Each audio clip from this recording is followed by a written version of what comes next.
TorahCafe.com.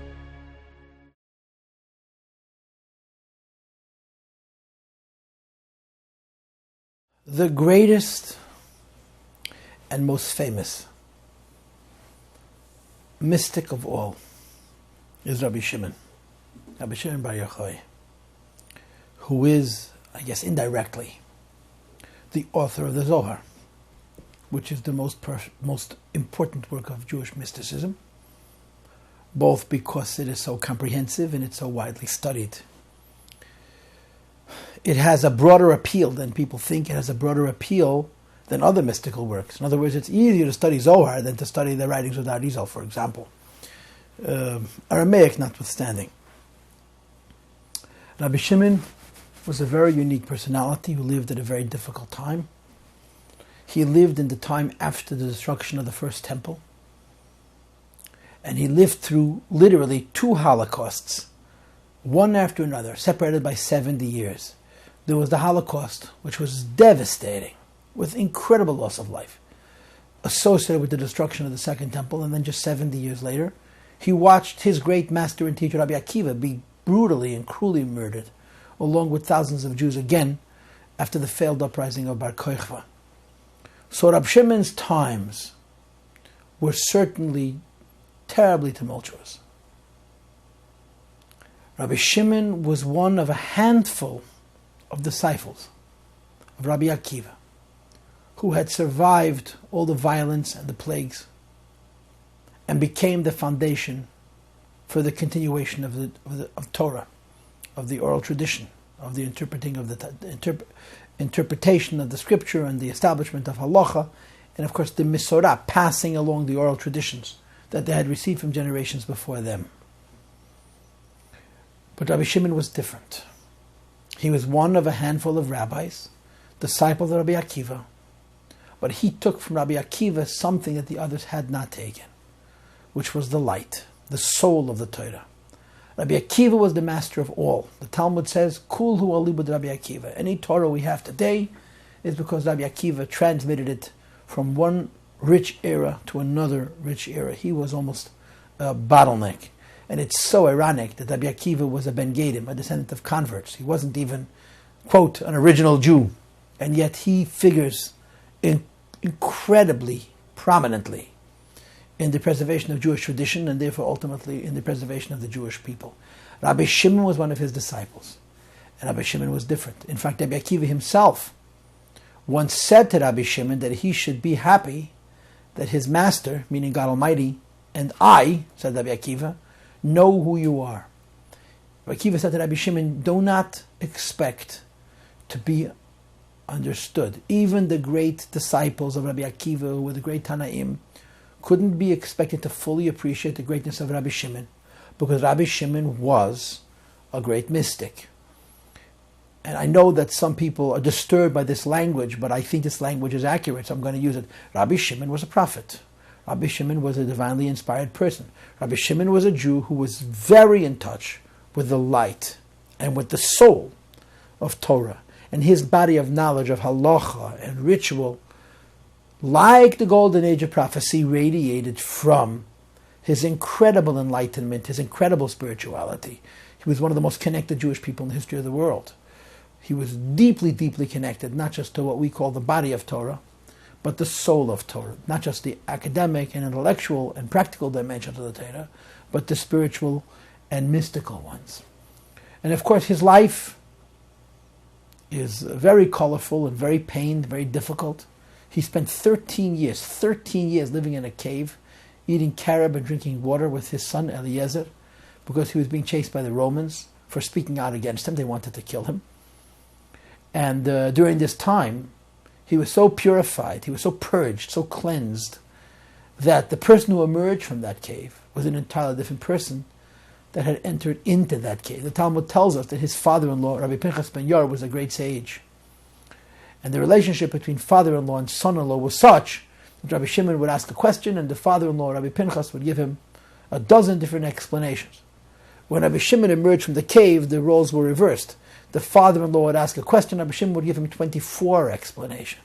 In other words, the experience of isolation and suffering that Rabbi Shimon and his son Eliezer experienced raised them to a level which was extraordinary even amongst extraordinary people. And it prepared him for his greatest contribution to Jewish history, which is the Pnimiyut HaTorah, the Neshama, the soul of Torah, Kabbalah, which is the Zohar.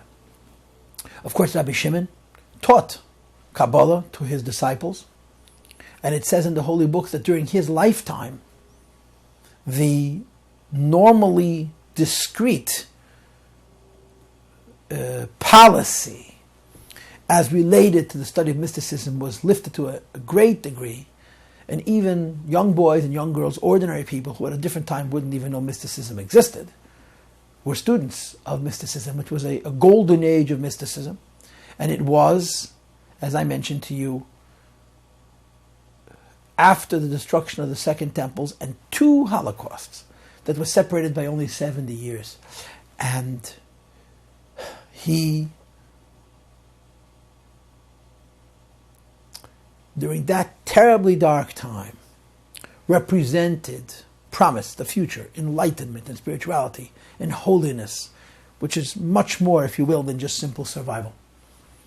And he had disciples, and he taught them Kabbalah, and his Kabbalah was written down, whether it was written down during his lifetime or subsequent to his lifetime.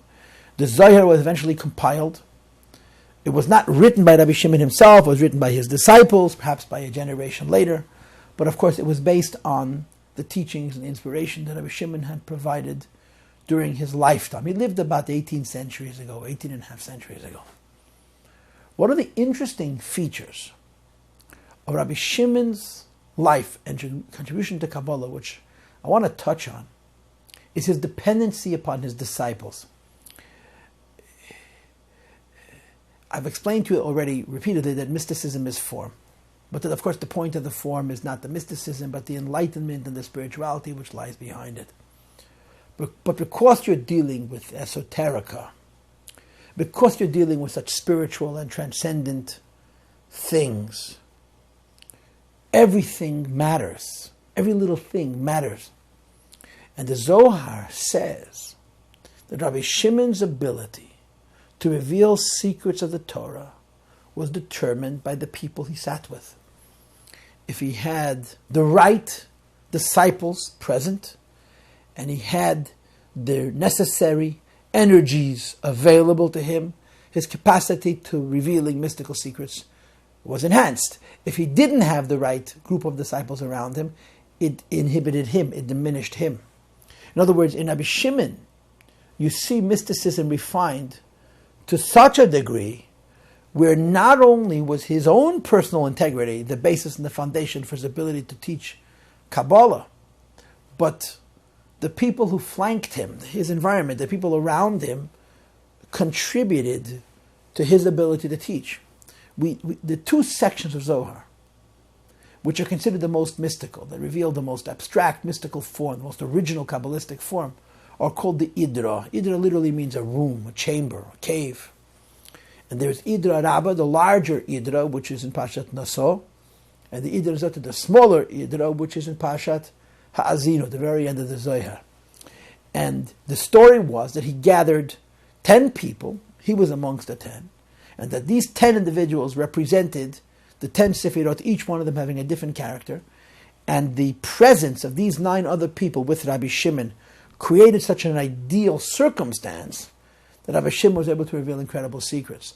One of the tragic side details associated with this event was that the mysticism was so intense, so powerful, that while sitting with his disciples and revealing all of these secrets, 3 of them literally expired. They passed away. The neshamas departed from this world.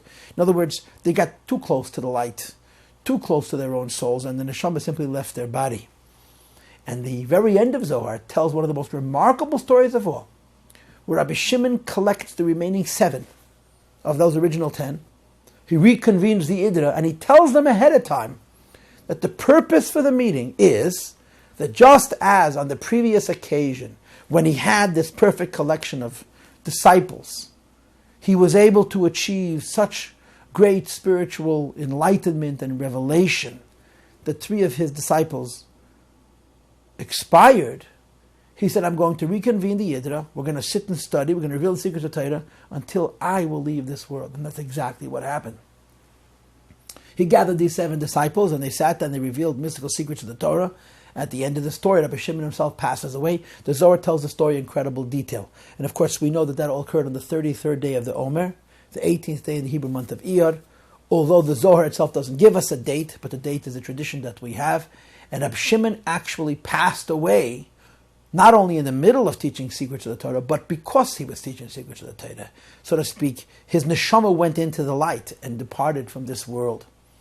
And of course, the teachings of Rabbi Shimon were recorded by his disciples and eventually compiled into a book. But the Zohar is a book that is shrouded in a lot of mystery and much controversy, because clearly most people hold that the Zohar has not been around for the last 2,000 years. It disappeared probably in the 2nd or 3rd century, maybe a little bit later. Some say much later, but it didn't reappear until a little over 750 years ago. So there's a lapse in the presence of what is the most important work of Kabbalah amongst the Jewish people that's very considerable, which has a lot of consequence. And many people doubt the veracity and the authenticity of the Zohar. For us today, there no longer are any questions, mostly because the Zohar was authenticated by such giants as the Arizal and the Moshe Cordova, and the integrity of these people, who were historic figures, people knew them and they existed, was such that when they told you something was true, you believed them, it was true. When they told you something is 2,000 years old, you believe them, it's 2,000 years old. And this isn't just because we choose to be blind, but because these men had earned the trust of the Jewish people, and the Jewish people, as you may or may not know, are not exactly the most trusting. And at this point, the authenticity of the Zohar is beyond question. But we'll get to that in a subsequent class. What I would like to, so to speak, conclude with today is to give you a sense of Rabbi Shimon's life. Rabbi Shimon was an incredibly holy man.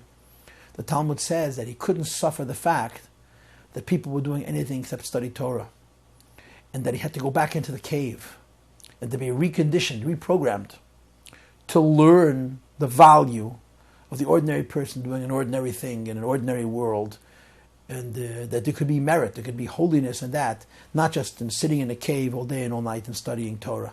One of the greatest and the holiest people that ever existed, and he's considered the father of Kabbalah. His form, the form that exists in the book of Zohar, is the biggest basis for the language and the form and the detail that we use now when we study Kabbalah.